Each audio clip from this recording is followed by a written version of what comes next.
ஓம் குருவழியே ஆதி ஆதி, ஓம் குருமொழியே வேதம் வேதம், ஓம் குருவெளியே தீபம் தீபம், ஓம் குருபதமே காப்போ காப்போ. ஆனந்த ராகமாய் ஓர் ஆன்மீக பயணம். நீங்கள் பார்த்து கொண்டிருப்பது உங்கள் பாக்யம் சேனல். வழங்குவோர் அன்புடன் கல்யாண் ஜுவல்லர்ஸ். இது உங்கள் பாக்யம், எங்கள் பாக்கியம். கல்யாண் ஜுவல்லர்ஸ் வழங்கும் பாக்கியம் சேனல் நேயர்கள் அனைவருக்கும் கிருஷ்ணன் பாலாஜியின் பணிவான வணக்கம்.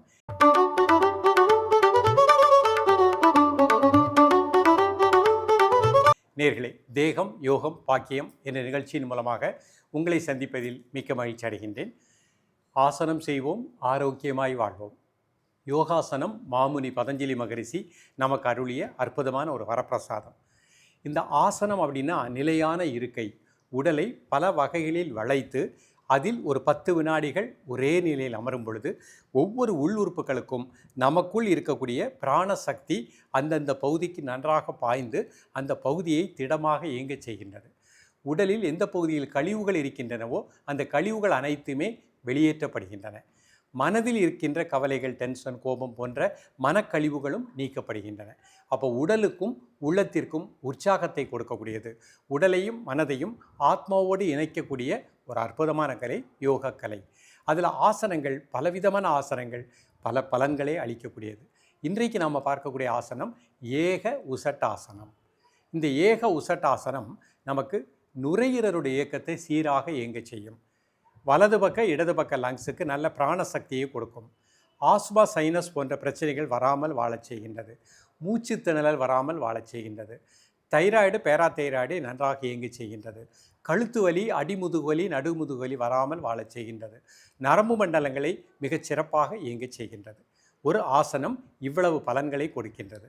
இரத்த அழுத்தம் உள்ளவர்கள், அதே மாதிரி இதய ப்ராப்ளம் உள்ளவங்க, உடம்பில் அறுவை சிகிச்சை செய்தவர்கள் இந்த ஆசனத்துக்கு முயற்சி பண்ண வேண்டாம். ஜென்ரல் ஹெல்த்தில் உள்ளவங்க தாராளமாக இந்த ஆசனத்தை பொறுமையாக ப்ராக்டிஸ் பண்ணிக்கலாம். இப்பொழுது இதனுடைய செயல்முறை விளக்கத்தை தெளிவாக காண்போம். நேயர்களே, ஆசனங்களை காலை மாலை இருவேளையும் சாப்பிட்றதற்கு முன்பாக எம்டி ஸ்டமக்கில் பயிற்சி பண்ணுங்கள். சாப்பிட்ருந்தீங்கன்னா ஒரு 3 ஹவர்ஸ் ஆகுது, 3.5 மணி நேரமாவது இடைவெளி வேண்டும். நிதானமாக பொறுமையாக ஆசனங்களை பண்ணணும். இப்போ ஒவ்வொரு ஸ்டெப்பாக பார்ப்போம். ஏக உசட்டாசன நிலை எப்படி பண்ணுறேன் அப்படிங்கிறத பார்ப்போம்.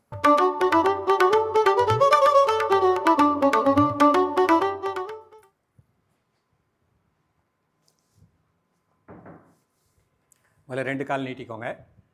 ஃபஸ்ட்டு வஜ்ராசனம் போட்டுக்கோங்க.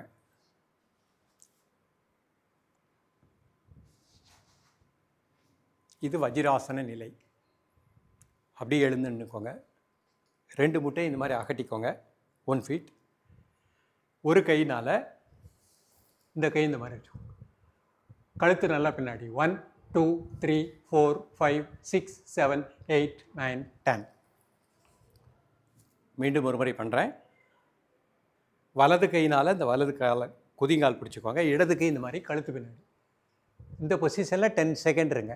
1 2 3 4 5 6 7 8 9 10. 5 செகண்ட் நார்மல் ப்ரீத்திங். இப்போ அப்படியே கை மாற்றிக்கிடுறோம். இடது கையினால் இடது கால் பிடிச்சிக்கிட்டது, வலது கை இந்த மாதிரி கழுத்து பின்னாடி. 10 செகண்ட். 1 2 3 4 5 6 7 8 9 10. 5 second normal breathing. இப்போ சுகாசனத்துக்கு வந்துடுறேன்.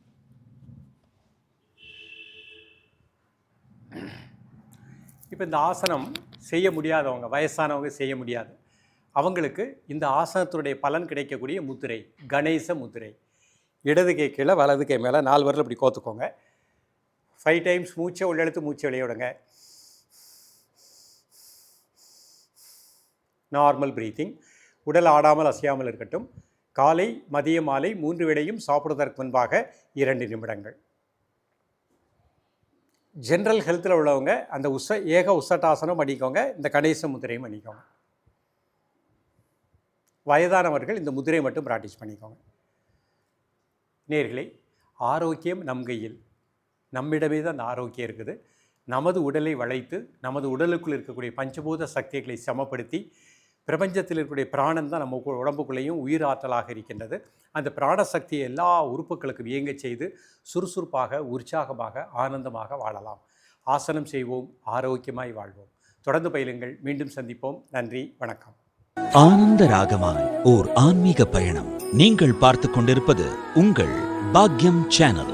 வழங்குவோர் அன்புடன் கல்யாண் ஜுவல்லர்ஸ். இது உங்கள் பாக்யம், எங்கள் பாக்கியம்.